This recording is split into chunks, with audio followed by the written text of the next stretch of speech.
जापानमा अम्बिकाज्यूले आज आफ्नै तरिकाले तरकारी बन्दा आलु बोडी टमाटर आफ्नो हिसाब किताबमा तरकारी पकाउने तयारीमा हुनुहुन्छ। यसको लागि म सहायक कुकको काम गरिरहेको छु। यहाँ उहाँलाई हेल्प गरिरहेको छु। हेर्नु होला।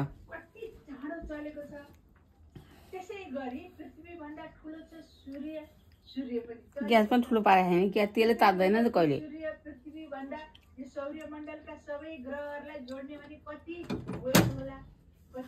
नगर्नु न।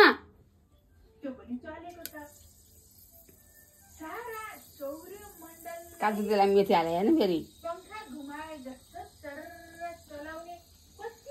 उहाँको आफ्नो हिसाब किताबको एउटा टिपिकल नेपाली रेसिपी छ। एकदम सिम्पल आलु टमाटर बन्दा बोडी अनि एक केसरा लसुन एउटा हरियो खुर्सानी अरू नर्मल्ली थोरै थोरै मसला मेथी हाल्दै हुनुहुन्छ। मेथी यति हेर्नु त्यही है। अरू मसलाको धुलोहरू पनि थोरै। उहाँ चाहिँ आज आफ्नो हिसाब किताबमा पकाएर खाँदै हुनुहुन्छ। यसरी चलाउन कुनै साधन चाहिँदैन। यसलाई यसरी बुझौँ।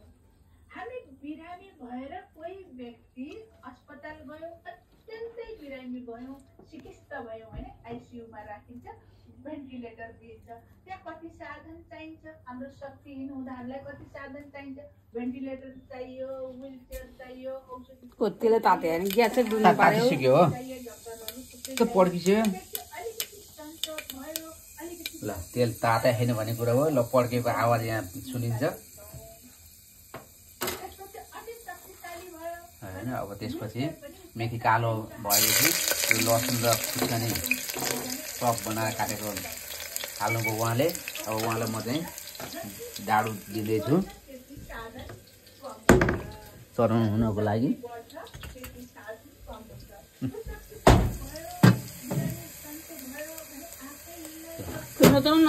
खुर्सानी र लसुन यसरी खुराउने भन्दो रहेछ यसलाई। खुराउने कि फ्राई गरेर अब उहाँले बेसर हाल्ने तयारीमा हुनुहुन्छ। अब आफ्नै तरिका छ। यसमा कसैले केही कम्प्लेन गर्नु नमिल्ला। खाएर स्वाद हेरेर अनि मात्र कम्प्लेन गर्नुपर्छ है। यो हामी सबैले सिक्नु जरुरी छ।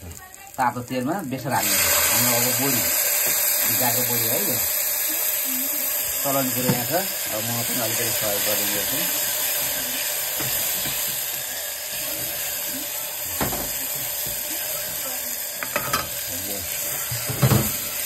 अब आलु हाल्नुभयो है। एकदम सिम्पल एकदम साधारण तरिकाले पकाउँदै हुनुहुन्छ।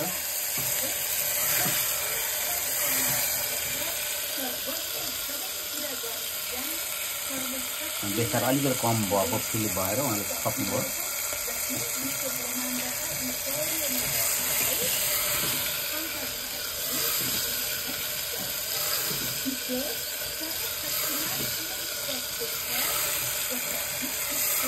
कस्तो क्वालिटी आयो ल। अब यो खाएर यसको एमी टेस्ट भएपछि अनि थाहा हुन्छ। यस्तो राम्रो कलर आयो बोडी र आलु। अब टमाटर हाल्दै हुनुहुन्छ उहाँले। अब टमाटर अब बन्दा उहाँको भाषामा पानी हालेर झोल बनाएर खाने पनि उहाँको चाहना अनुसार।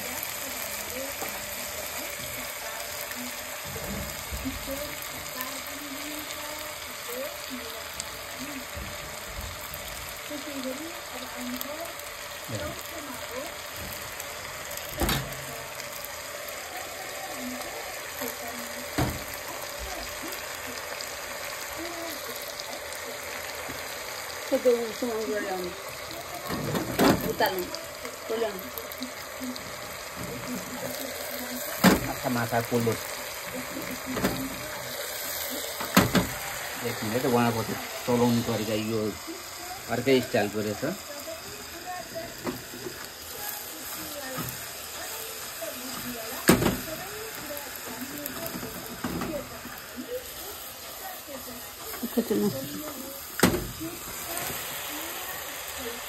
यसरी चलाएर अनि उहाँले पानी हाल्नुहुन्छ, नुन स्वाद अनुसारको, पिरो एउटा खुर्सानी हाल्नुभयो, उहाँ पिरो अलिक कम हाल्नुहुन्छ।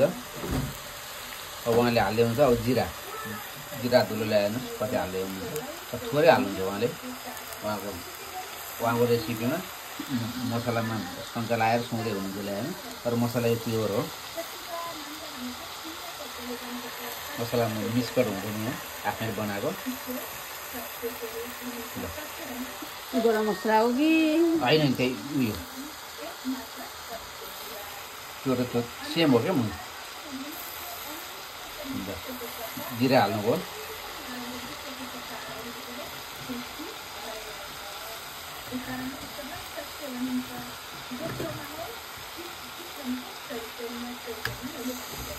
चलाउनु पर्दैन, हल्नु पर्दैन अब।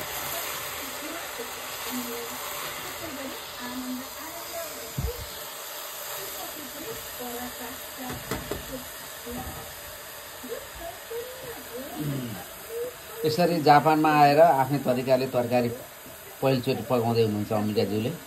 आज म पनि धेरै खुसी छु, उहाँको हातबाट तरकारी पकाउनुको खान पाइने भयो, धेरै मिठो बास्ना आयो। नुन पनि उहाँले हाल्नुभयो। एकचोटि चलाउँ यति गरम मसला पानी हाल्दैन, नहाल्नु, पिरो लगाइदिनु, यति हाल्नु, गरम मसला पछि हाल्ने त। यति हाल्नु, यति जात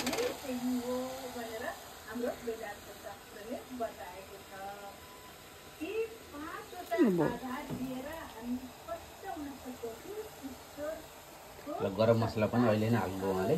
उहाँको आफ्नै ट्रेडिसनल टिपिकल नेपाली। अब यो कुकरको बिर्को लगाएपछि